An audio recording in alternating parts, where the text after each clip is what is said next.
Jadi kalau di pondok mereka tahunya Ahmadiyyin. Nah, jadi alhamdulillah saya, orang tua saya dari Malaysia, Pak. Ipoh itu salah satu nama kota di Malaysia. Ya, ada kota Ipoh di Semenanjung Malaysia. Di sana tempatnya banyak orang pintar yang dulunya itu memegang perusahaan-perusahaan besar di Asia Tenggara. Termasuk bapak saya dulu dikirim ke Indonesia sebagai tenaga ahli, bukanya daerah Suwoh, makanya ada blok 1, blok 2, blok 3 sampai blok 14. Termasuk di Siging ya, untuk buka kayu di sana, mengambil kayu karena itu lahan industri untuk dibuat areal pertanian atau perumahan. Dan itu tenaga kerjanya banyak dari Malaysia. Sejarahnya dulu orang Cina datang ke Perak ya, ke Ipoh itu pada masa jajahan Inggris, dipekerjakan, Pak. Nah, di sana. Jadi diajari oleh Inggris untuk menggunakan alat-alat berat. Dan pada saat itu tahun 1965 Indonesia belum memiliki tenaga ahli dan didatangkan dari Malaysia. Nah, itu sejarahnya, maka ada saya ketinggalan di sini. Ya. Nah, alhamdulillah tahun 91 saya ke Malaysia dan saya bekerja. Kebetulan kakek saya seorang sensei, bapak saya juga punya kebun dan meracik pupuk sendiri. Nah, pada saat itu kita juga punya perusahaan dan saya sempat menjadi manajer di perusahaan Sim Seng Heng Timber di Malaysia. Jadi tahun 91 usia saya masih 18 tahun, tamat SMA. Dan alhamdulillah secara otodidak saya karena tidak betah mengalami suatu hal, sehingga saya pulang ke Indonesia dan saya bekerja di perusahaan pertambangan di Kalimantan Timur namanya Bibit R Sidokuari, dan pernah kerja juga di perusahaan Jepang namanya Taisei, dan itu perusahaan terbesar yang untuk masalah terowongan dan batu tegi saya pernah menanganinya. Nah, ilmu ini adalah ilmu yang terpendam cukup lama, Pak, dan saya memiliki keinginan bahwa bagaimana Indonesia maju, karena saya lahir di Indonesia, saya cinta dengan Indonesia dan saya senang Indonesia. Dan ketika itu orang tua saya tidak boleh saya pulang, sampai paspor pun ditahan, saya keluar tanpa paspor, namanya membuat SPLB, surat perjalanan laksana paspor, di kedutaan Indonesia. Kemudian saya pulang ke Indonesia tanpa paspor, Pak, karena saya pengen ke Indonesia. Tahun 2013 yang lalu saya datang ke sana lagi, ya suatu hal yang saya hanya datang saja ke sana, tapi tidak mau bekerja lagi. Dan pada saat itu orang heran ketika saya di Malaysia dan saya memegang sebuah perusahaan dan ada seorang bertanya, kok ada orang Indonesia pintar yang di Malaysia? Karena rata-rata mereka adalah pekerja kasar yang ada di Indonesia. Ini sangat prihatin sekali. Nah, kemudian dengan berjalannya waktu saya meracik satu produk ya, yang awalnya ada mungkin bapak-bapak mengenal merek Aki Green ya, tadi disampaikan sama Pak Munir, itu sudah dibeli oleh perusahaan namanya SMM ya, Sapa Marwa Multiguna, dan salah satu pemiliknya adalah anggota DPRD Provinsi Lampung. Itu sudah dibeli semuanya secara mereknya, hak patennya juga sudah dibeli. Kemudian ya ini nggak perlu dipublish ya Pak, ini off the record saya katakan tadi. Kemudian ada beberapa produk juga begitu yang istilah perusahaan itu namanya maklum, dan itu peraciknya juga saya. Nah, saya orangnya tidak mau diekspos dan tidak suka glamor, Pak, terkenal, karena untuk membuat sebuah racikan itu kadang saya harus termenung, saya harus tahajud, saya harus sholat, saya harus, kalau bahasa sekarang itu namanya inspirasi. Ternyata memang di dalam Al-Quran ini, mohon izin Pak Yai, itu ada ayat mengatakan fa'alhamaha fujuraha wa taqwaha. Jadi ilham itu diberikan kepada siapa yang dikehendaki. Jadi Allah selalu memberikan ilham ya, jalan fujur maupun jalan takwa. Jadi kalau bahasa sekarang itu inspirasi. Inspirasi itu adalah satu ilmu yang memang kita dapatkan dari Allah. Karena memang Allah akan mengajarkan seseorang dari yang tidak tahu menjadi tahu, itu Allah. Pelantarannya mungkin guru dan sebagainya, sekolah. tetapi saya ingin jalan pintas untuk mendapatkannya. Dan insya Allah itu mudah-mudahan sesuai dengan ekspektasi saya, sesuai dengan usaha saya, ya, dan teman-teman tim tentunya, harapannya begitu. Nah, kita bicara IPOH, Pak, tadi sudah disampaikan oleh Pak Munir, kenapa bisa sampai sedahsyat itu? Bahkan kita di luar ekspektasi kami dalam membuat racikan atau formulasi. Nah, jadi yang saya secara ilmiah begini, Pak, ada namanya mikroba tadi ya. Tadi disebutkan ada mikroba. Pupuk organik itu asal katanya nama organisme. Organisme itu mikroba, bakteri, yang di Indonesia itu sangat super sekali, Pak. Dan itu seharusnya itu orang luar negeri aja iri, Pak, dengan keberadaan tanah Indonesia. Karena apa? Kita bisa melihat, kalau bapak-bapak yang pernah haji, di Arab Saudi itu kita tidak ganti 3 hari, itu tidak bau, Pak, di sana. Ada burung dara mati, kering di sana. Nah, karena apa? Tidak ada aktivitas mikroba, tidak ada aktivitas bakteri. Tetapi kalau di tempat kita baru mandi, kita berjalan sebentar aja, badan kita sudah bau, Pak. Karena apa? Aktivitas bakterinya sangat tinggi sekali. Nah, tetapi permasalahannya dengan penggunaan unsur-unsur kimia ataupun residu, insektisida, fungisida, dan sebagainya yang tidak tanpa kontrol, tanpa ada keseimbangan dari pembenahan tanah itu menjadi rusak, Pak. Ada yang menjadi asam, ya, asam ini pH-nya sangat rendah, sehingga ketika diberikan pupuk bukannya tambah hijau, tapi malah tambah layu. Itu biasanya terjadi di daerah Belitung, Pak. Sampai pernah tokohnya mengundang saya untuk memberikan penyelesaian tentang padi yang ambles. Itu karena pH-nya rendah, karena asam-asam menyebutnya.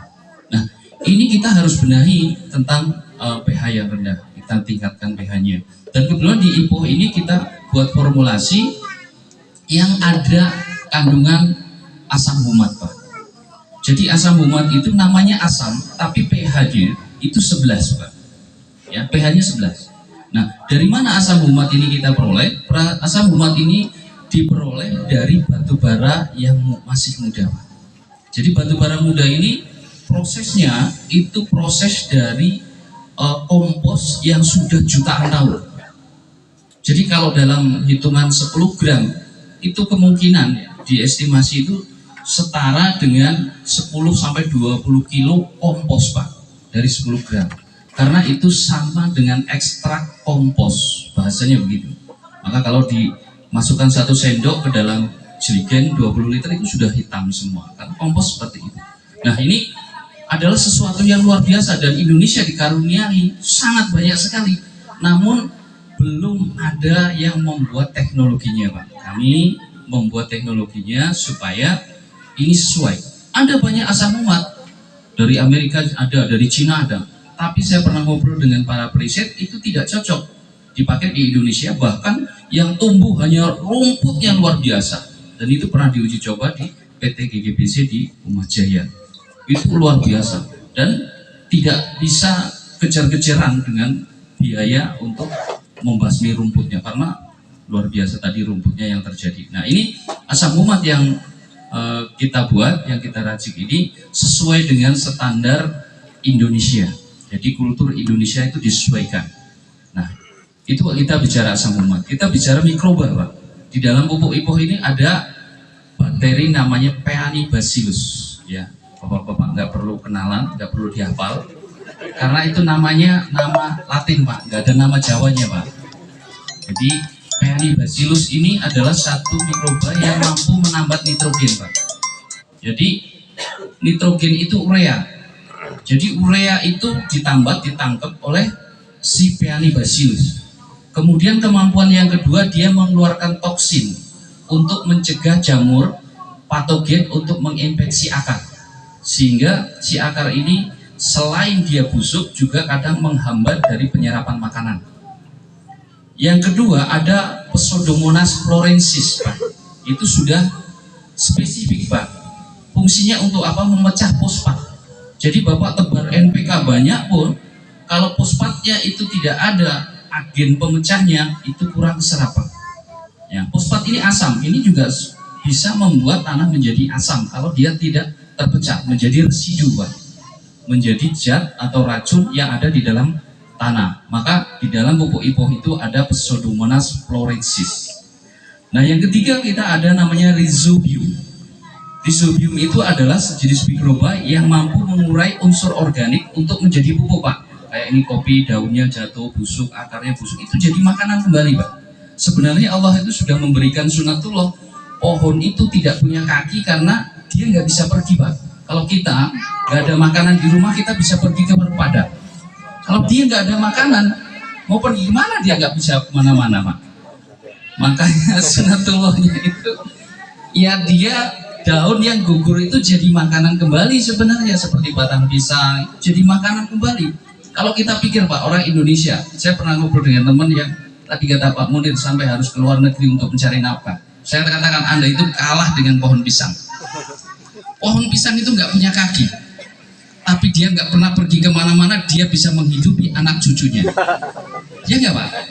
Nah, itu filosofinya. Kalau kita sampai pergi jauh-jauh untuk mencari nafkah, kita kalah sama pohon pisang, Pak. Ya kan? Pohon pisang itu nggak pernah pergi kemana, cuman di situ saja, tapi bisa menghidupi anak cucunya. Jadi luar biasanya kita di Indonesia ini, kita harus menggunakan unsur mikroba, itu wajib, Pak. Lah, pupuk NPK yang selama ini kita gunakan bagaimana? Nah, NPK ini adalah sumber makanannya, Pak. Jadi daun itu terbentuk dari nitrogen 70%, fosfatnya 30%, kaliumnya 40% di masa vegetatif. Kemudian ada di masa generatif, nitrogennya turun di bawah 50%, hanya 35 sampai 40%. Kemudian fosfatnya yang naik untuk pembentukan buah. Nah, ini adalah bapak-bapak perlu belajar. Beliau ini ahlinya ternyata kan. Kalau masalah pertanian, bapak lebih ahli. Dilihat bagaimana pertumbuhannya, bagaimana masa vegetatif dan generatifnya, masa mulai pucuk, daun, kemudian bunga sampai pada buah. Itu makanannya beda-beda, Pak. Ya. Jadi di sini pembentuknya faktor utama dari makronya itu ya nitrogen, fosfat, kalium. Makro primernya, sekundernya ada kalsium, ada sulfur, itu makro sekundernya. Nah, kemudian ada mineralnya. Ada mineralnya apa? Ada Fe, ya zat besi, ada Cu itu tembaga, kemudian ada boron, nah, ada zinc, itu unsur mineral yang dibutuhkan oleh tanaman, itu unsur vitaminnya. Nah, mikroba ini sebagai agensinya, Pak. Kalau tanaman itu ibarat nih, Pak, Bapak kasih NPK. Ini saya kasih ilustrasi, Pak, supaya Bapak nggak bertanya-tanya, oh ipoh ini karena didoain sama para kiai ini.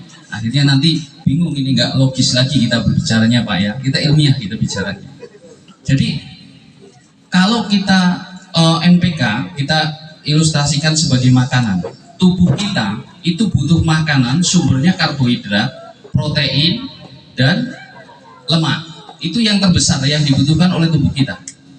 Karbohidrat itu nanti akan menjadi tenaga, menjadi energi. Itu diproses di dalam tubuh kita berubah menjadi glukosa, menjadi gula, Pak.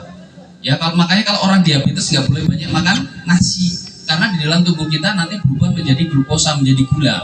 Nah, gula ini nanti akan dipecah menjadi gula monosakarida, Pak, dalam pecahan sederhana. Kemudian nanti akan dibakar oleh oksigen yang dihirup oleh kita menjadi tenaga, Pak. Nah, itu energi.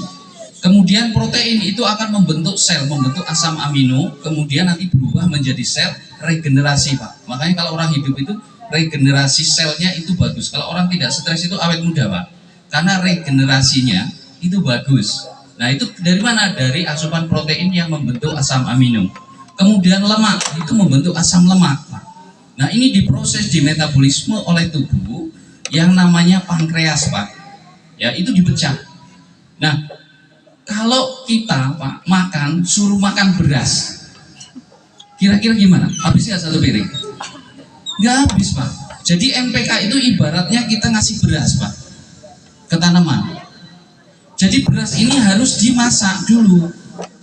Prosesnya panjang, Pak. Jadi kalau kita mempelajari, kalau dalam bahasa kedokteran itu namanya farmakologi. proses dari makan sampai menjadi buah itu panjang kali lebar Pak. Kalau ditulis itu menjadi satu penelitian Pak. Ya, jadi kalau kita makan beras kan nggak mungkin makan banyak. Kita masak beras itu dimasak itu bentuk pemecahan secara mekanik Pak. Maka yang tadinya keras jadi lembut. Kita makan. Nah, begitu juga mikroba Pak. Kalau dikasih tebar NPK itu dia nggak bisa makan. Nah, mikroba ini secara enzimatik dia akan memproses, memecah ya senyawa nitrogen, fosfat dan kalium itu supaya mudah diserap. Nah, gitu Pak ilustrasinya ya Pak. Ini mulai paham ini. Pulang dari sini pinter semua nanti Pak. Ya, itu nanti pinter semua nanti. Jadi bisa diserap itu karena senyawanya pecah. Ya, senyawanya pecah menjadi sederhana sehingga bisa diserap. Nah, itu maka penggunaan pupuknya jadi sedikit. Kalau Bapak tebar NPK tebal, ada yang satu batang 6 on, ada yang 5 on, Bapak gila-gilaan, yang ada residu menumpuk, ya, buah nggak akan bagus Pak. Nanti semakin tahun semakin rusak tanah kita.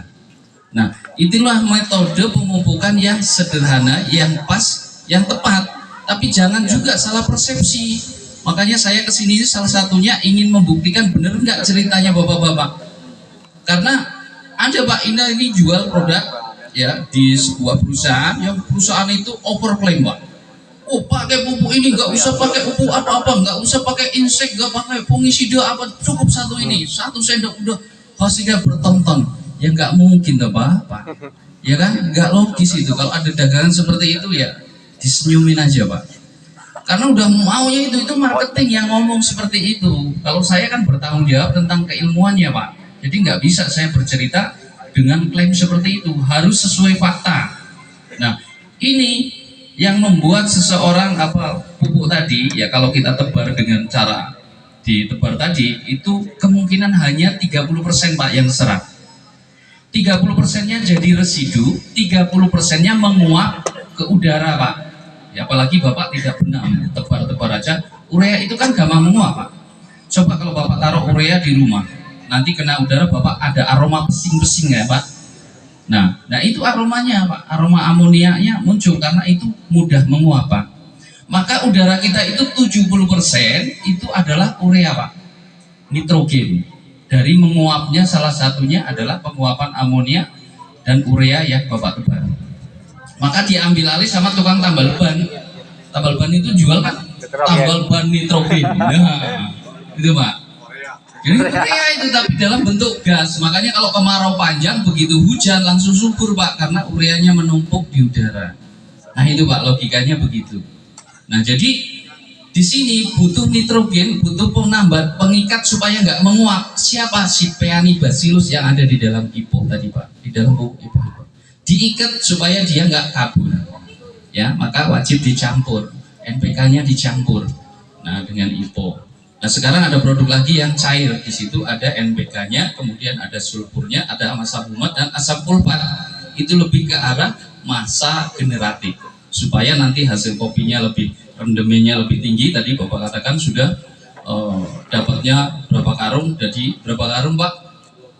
20 karung jadi 460, berarti kan rendemennya bagus. Dan di situ yang membuat tanaman itu bagus, dia akan ada unsur makro sekundernya, dan itu ada di cair. Maka dipakai dua-duanya, insya Allah ditambah dengan NPK, kita belum bisa memproduksi NPK granulnya. Nanti insya Allah ke depan kita bisa siapkan supaya bapak-bapak nggak kesulitan lagi. Tapi pemerintah tentunya di sini tidak tinggal diam ya. Pemerintah memberikan subsidi. Saya dapat kabar gembira tahun ini dinaikkan jumlahnya. Insya Allah udah nggak kesulitan ya Pak. Ada kan di kelompok tani. Nah, terima kasih kepada pemerintah yang sudah memberikan. Karena kalau kita harus bersaing sama pemerintah, kita rugi Pak. Pemerintah jualnya murah banget, disubsidi kan, kita kalah, nggak akan ada yang beli. Biarlah kalau pemerintah masih sanggup membiayai petani, kita manfaatkan, kita syukuri. Jadi udah pakai itu aja, pakai NPK Boska yang ada di subsidinya, pakai IPO, kemudian pakai yang cair. Jadi penggunaan pupuk organik tadi, pupuk IPO tadi, kalau fungsi utama tadi meningkatkan penyerapan pupuknya Pak, sehingga penggunaan pupuk semakin kecil. Karena kalau Bapak tebar tadi tanpa ada mikroba yang saya sebutkan itu, ya residu 30%, menguap 30%, keserap 30%. Artinya kalau Bapak tebar itu 600 gram, hanya ada 200 gram yang keserap. Nah, maka secara ilmiah itu penjelasannya. Nah, yang terakhir Pak, tadi saya sebutkan ada rhizobium. Rhizobium ini dia membentuk miselium Pak. Ketika di tanah dia membentuk miselium. Miselium ini saya jelaskan lagi Pak. Kalau Bapak pernah melihat orang bikin tempe, sore dikasih ragi, nanti 2 jam 3 jam membentuk serabut ya Pak, benang-benang. Nah itu namanya miselium Pak. Nah miselium yang dibentuk oleh rhizobium ini, dia akan memperpanjang penyerapan akar Pak. Jadi kalau umpama nih akarnya kopi itu hanya 1 meter dari batang, ketika ada rhizobium yang aktif di situ bisa 5 kali lipat Pak perpanjangannya Pak. Itu. Akar padi juga itu, akar padi kan pendek sekali kan. Nah ketika dikasih ipuk kok bisa berkembangnya cepat, karena jangkauan makanannya banyak Pak, karena dibantu oleh miselium yang terbentuk dari rhizobium Pak.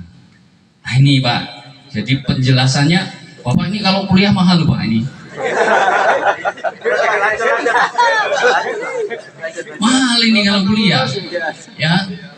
S1 belum diajarin ini Pak, paling tidak S2 ini Pak. Jadi itu Pak, makanya IPOK ini kenapa bisa meningkatkan buahnya sampai sesuper itu. Jadi bukan karena magic ya Pak, ilmiah, dijelaskan secara ilmiah. Dari asam humatnya nanti akan memperbaiki tanah yang asam menjadi pH-nya netral supaya enak. Jadi tanah asam itu logikanya begini Pak, kita dikasih soto enak, soto dari masakan pokoknya terkenal umpama di Skincau ini, tetapi kuahnya terlalu asam, kira-kira habis gak? Nggak habis. Nah itu media tanahnya kita kasih makanan yang enak-enak nih, pupuknya macam-macam, udah NPK Mutiara, NPK Polska Plus, macam-macam dimasukin situ, tapi tanahnya masih asam, ya dia nggak mau makan Pak. Orang ini kuahnya asam tanahnya kan, nggak bisa. Nah jadi yang terjadi akar itu tidak berkembang. Jadi pupuk IPOK fungsinya untuk membenahi tanah, salah satunya Pak ya, tanah yang rusak. Kita tahu tanah di sini itu udah generasi yang keberapa? Rata-rata sudah generasi kedua ya Pak. Dari bapaknya turun ke anaknya. Ada yang ketiga cucunya. Berarti kalau bapaknya 40 tahun udah 80 tahun Pak. Ya, bisa 80 tahun dan kita tidak pernah berpikir untuk pembenahan tanah. Maka mulai saat ini mindset kita berubah. Kita benahi tanahnya supaya mewariskan tanah yang subur kepada anak cucu kita. Kemudian juga meningkatkan hasil pertaniannya dengan kualitasnya yang bagus, dengan metode pemupukan yang tepat, ya, tepat dosis, tepat waktu, tepat cara. Jadi tepat guna Pak. Jadi jangan ngawur. Wah, kok saya punya duit. Nah, makanya manajemen dari petani juga harus diperbaiki. Ini lagi musim kopi dan harganya mahal. Uang jangan dibelanjakan semua buat stok. Jadi waktunya mupuk pasti ada, gitu Pak. Jadi jangan, waduh waktunya mupuk belum ada duit segala macam, akhirnya tadi ngijun, ya.